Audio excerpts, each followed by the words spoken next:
الحمد لله horta masaladu waa masalo duuduuban gaalka hubaysan isagoo hubka haysta maxay idinka calaaqada iyo xiriir idinka dhaxeeya adiga maxay tahay ma calaaqatu hudnatin wa sulhin ba ma calaaqatu ahdin ba maxay tahay calaaqada xiriirka idinka dhaxeeya gaalka qoriga wata gaal hubaysan hadii ay gaal qori wata way gaalkan qoriga wata haddii aad heshiiseen oo sulxi idin dhex yaaladee dagaal laguma qaadi karo waa marka koobaad oo adiga idinka dhaxeeyo qasab ma aha adiga markuu heshiis idinka dhaxeeyo muslimka oo dhan heshiis inuu ka dhaxeeyo oo cahdigii heshiisku wuu qaybsami karaa isagoo muslim dagaal ka dhaxeeyo adiga heshiis waa idin dhex mari karaa walidaalika ilaahay qur-aankiisa wuxuu ku yidhi wain istansaruukum fi ddiini facalaykum annasru ilaa calaa qowmin baynakum wa baynahum miithaaq hadday dadkan muslimkee la dhibayo diin ahaan loo dhibayo gargaar iyo taakula diineed idin weydiistaan u gargaara inuu yahay ninka ay ishaystaan nin idinka heshiis nabad idinka dhexeeya maahane marka kaa muslimku ay ishaystaan ee hubaysan adiga heshiis sulxi hadday idinka dhaxeeyo hataa rabta heshiiska inaad ka baxdo fambid ilayhim calaa sawa inaga heshiiskeenni waan ka baxayaa ogaada dheh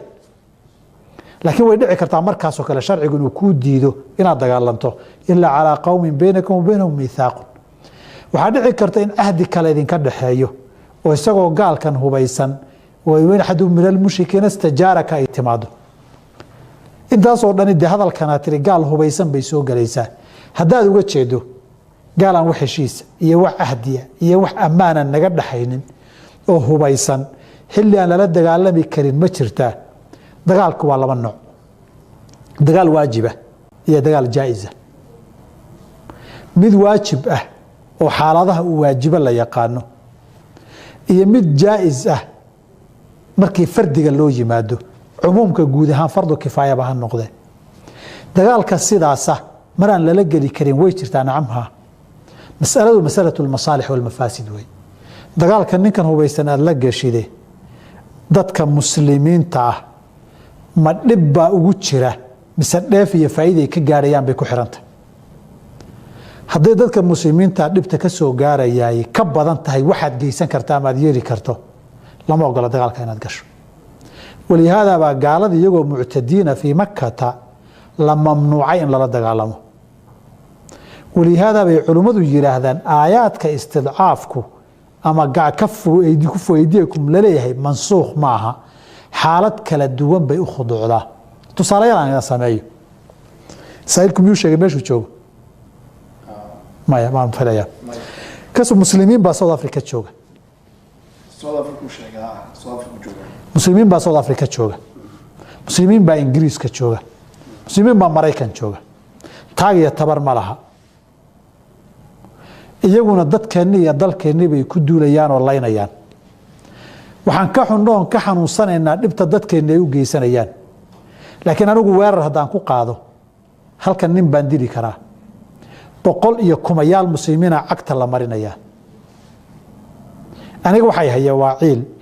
ninkaana dakana badan buu muslim iyo diin ahaan naga qabaa laakiin waxaan u dagaalamayaa muslim dartii wey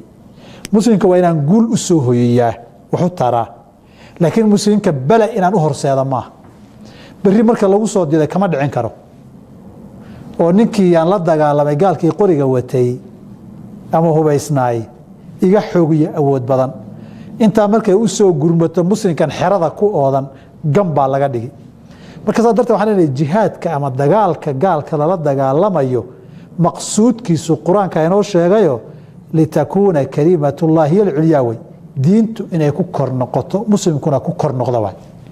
haddii dagaalkaagu keenaya muslimku inuu baaboo diintiina lagu tunto intii la hayena la waayo inaad la dagaalanta lama ogola